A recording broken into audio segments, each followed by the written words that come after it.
Everyone, welcome back. Today, as you can see on the screen, we're going to be looking at Altimmune, ticker ALT. They're an interesting company. Here's some notes from their recent Q2 earnings call. As you can see on the screen, they have an ad. They call it the ad COVID. It's the Rona vaccine. They're also doing a therapy. So one interesting thing about this company is that they're an older company. They've been around for over a decade. And they're also doing a therapy. So it's kind of a 2-for-1. Let's start out by looking at the vaccine. So it's a single dose. It uses the adenovirus that we've seen before. One unique thing about this is this nasal spray delivery. So you don't need the hospital setting.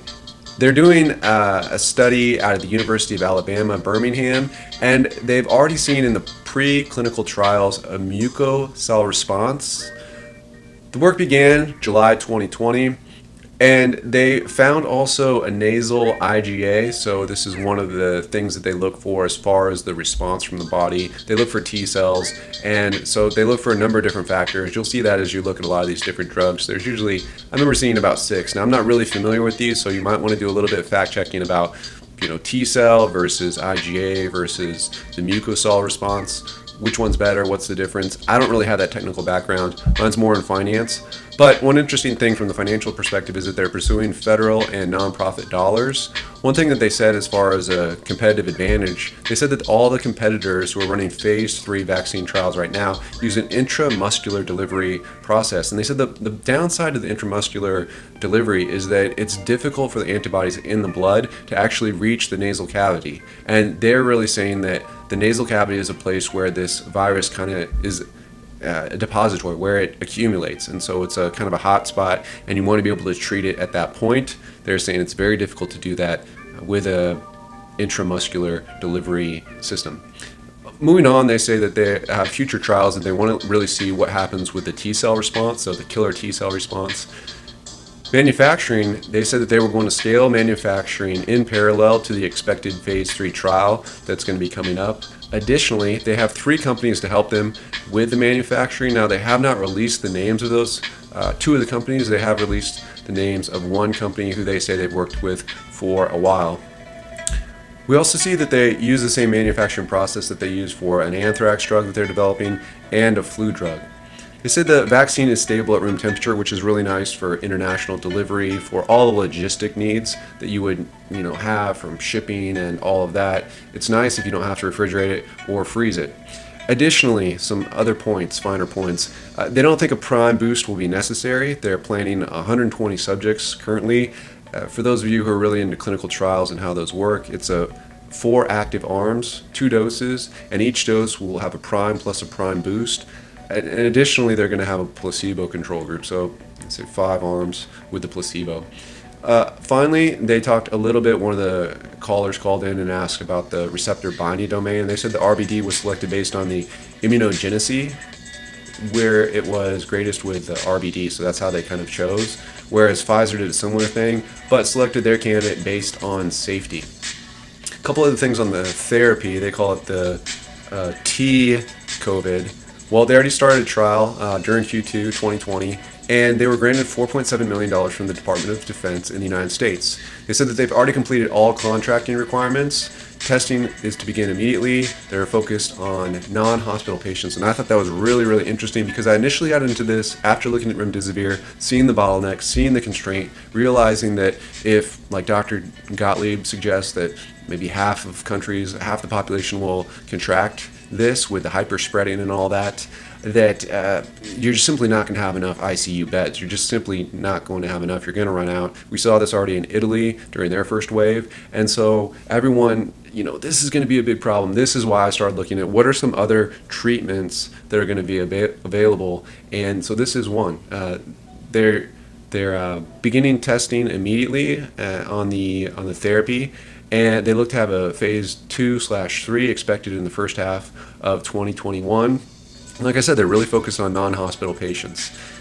Also, if things go well in the phase 2, phase 3, they're going to request an EUA, emergency use authorization, with the FDA in the United States. Of course, if those results look good.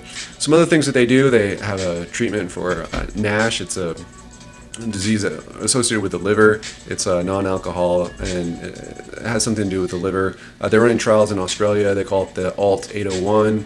Results should be out Q1 2021. They're going to file for a investigational new drug study in the United States. Phase 2 will be in Q4 of 2021. Like I said, they have other drugs for the flu, for anthrax. They're also doing an IND for hepatitis B, and that's in phase 2. Now, from a financial perspective, they do have $80 million in cash, which they said is sufficient for the AdCOVID and the T-COVID trials and the manufacturing. So I guess they have the cash and they have the capacity with these partnerships that they put together to really be able to run it not through licensing, not like so Gilead Sciences did a lot of licensing deals. And I guess these guys, they're going to try to run it basically on their own with the help of a few partners. Let's jump over real quick and look at some of the statistics on their financials. So quickly we'll look at their chart and some of the other elements based on their financials, some of the ratios. You can see they had a big run up, and one of the things I've been looking at for these companies is if you miss the run up, you want to wait for all the kind of weak hands to sell off and then see if you can get in a position once you know a little bit better information. I feel like a lot of people are just buying these drug companies stock just based on a prayer. A couple interesting things: market cap 441 mil. Negative income sales, book value per share is $4.45. It's trading this weekend around $12. No dividend. PE about 5 flat, which is really interesting compared to a lot of these tech companies. 65 times, 80 times, 100 times earnings. Really crazy. So one interesting thing, you might feel these are a bigger gamble, but I mean, same time, they're not so expensive in order to purchase $1 of earnings. Quick ratio, a lot of cash on hand. Debt to equity is a very small number. That's good. And you guys can see the rest of these. Now, these are some really interesting things. Evercore ISI came out recently, put the target price at $35 a share. We see some of these other ones earlier, $80 a share, $50 a share. Those were both in July of 2020. And then earlier in the year, $13 a share. So like we said, it had that huge run up. And, you know, now we're seeing things kind of start to drop down to where they were prior to this huge spike. But hey, it's still the same company. And now we know more than we did before. Most recent quarter, current ratio, 18 times. Negative profitability.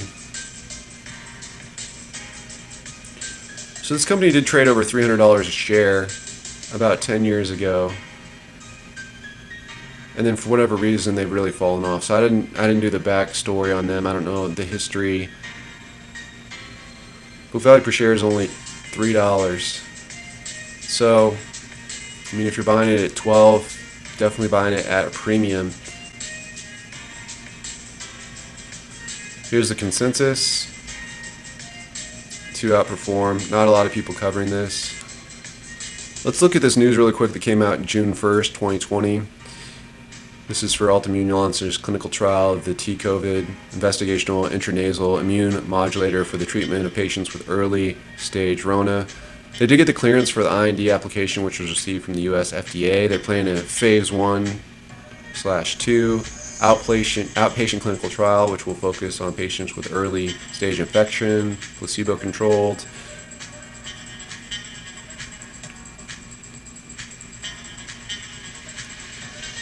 It's a little bit more technical. It's based on the same replication deficient adenovirus 5 vector technology behind Altimmune's intranasal vaccine candidate, which includes Nasovax for influenza, NasoShield for anthrax, AdCOVID for the 19 Rona.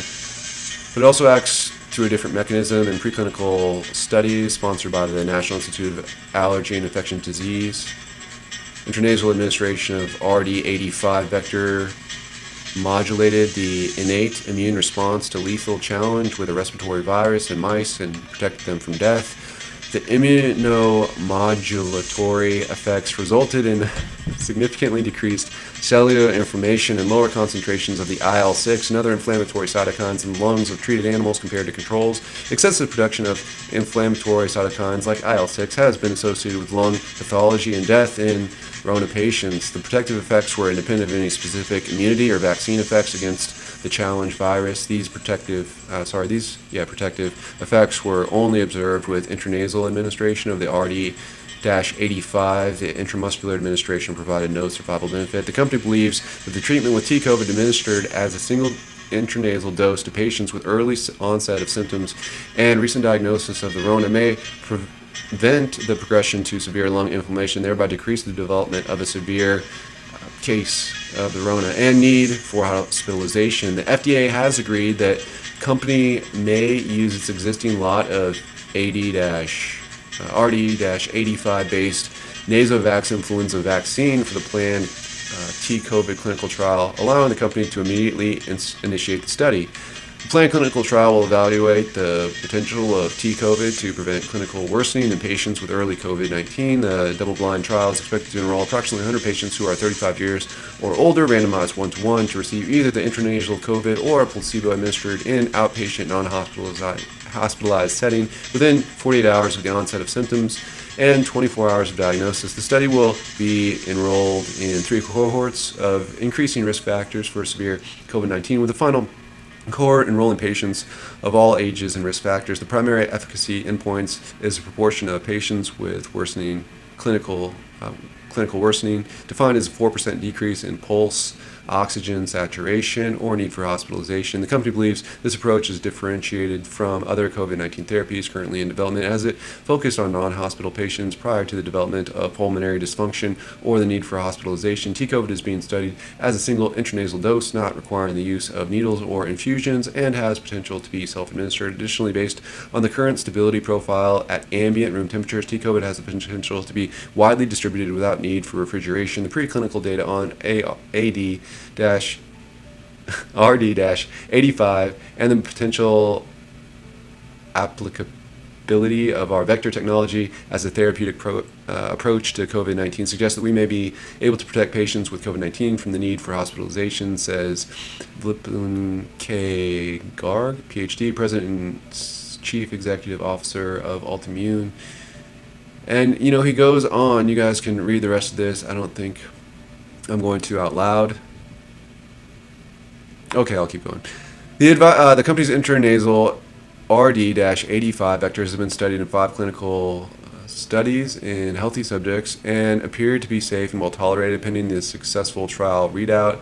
Altimmune anticipates future discussions with the FDA about additional clinical trials and EUA.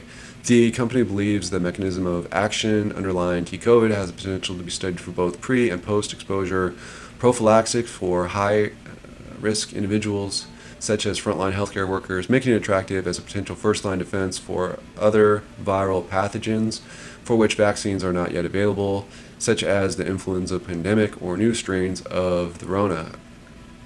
This is a quote.